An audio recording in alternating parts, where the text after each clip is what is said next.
本港65歲或以上嘅長者已經突破170萬人，當中獨居長者係近19萬人，雙老家庭接近15萬戶。推算到2046年長者人口更加係急增至到274萬，即係每3名嘅香港人就有1人係長者。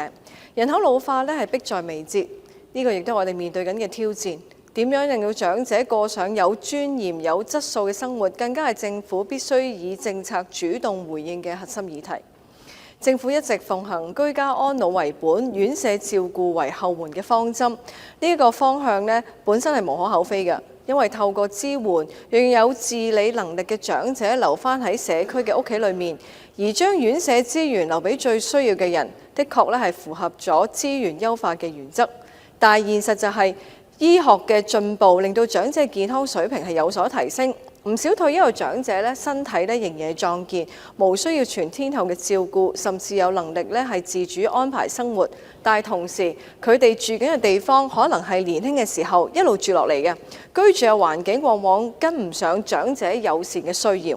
例如係走廊冇扶手啦，通道狹窄啦，浴室係缺乏咗防滑設計同埋安全扶手，暗藏咗跌倒嘅風險。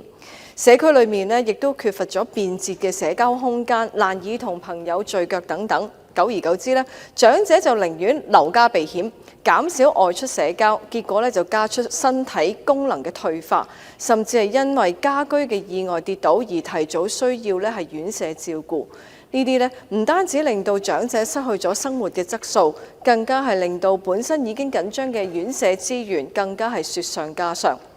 回顧返本港嘅政策，房委會其實早前係推出咗長者住屋同改建一人單位，的確係回應咗部分需求。而喺上屆立法會期間我亦都曾經就住相關議題提出過書面嘅質詢。政府當時回覆係近年已經逐步收回同改建相關嘅單位。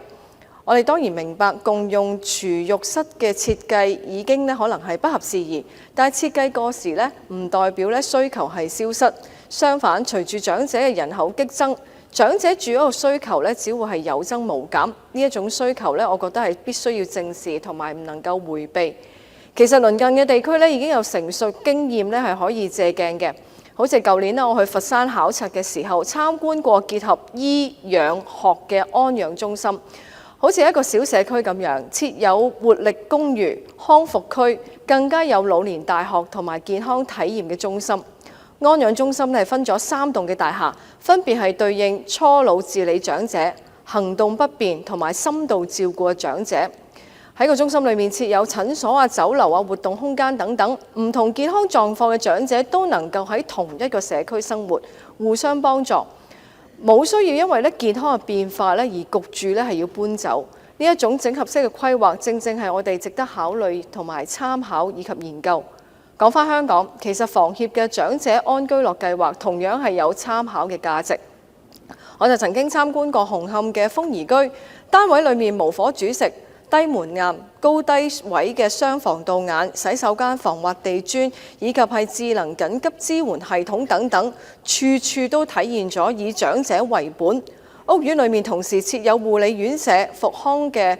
服務啦，同埋康樂設施，真正做到居家安老。但係問題就係單位供應太少啦。整個長者安居樂嘅計劃只有1400個單位，面對未來超過270萬長者嘅人口實在係杯水車薪。因此，我認為政府應該係以更加進取嘅態度去規劃長者房屋政策。剛才其實局長亦都講咗一連串嘅政策嘅，不過希望可以更加係就住我哋嘅社區規劃上面加入長者房屋嘅規劃，透過土地嘅規劃、設計指引、地價同埋批地嘅政策，甚至考慮係資助市區重建嘅項目，有系統咁樣引導公私營機構發展更多長者友善嘅屋苑，甚至喺社區透過規劃將醫療復康社區嘅服務前置喺屋苑嘅層面，從而減少長者日後對安老院舍嘅依賴。主席，老齡化本身唔係問題，應對不及、規劃不足先至係問題所在。住係長者最基本嘅需求，亦都係老有所安嘅根基。希望政府能夠規劃一套真正以人為本、以尊嚴為核心嘅長者房屋政策，聯同埋公私營機構擴充供應、優化設計，讓每一位長者能夠安享高質素嘅晚年生活。本人謹此陳辭，多謝主席。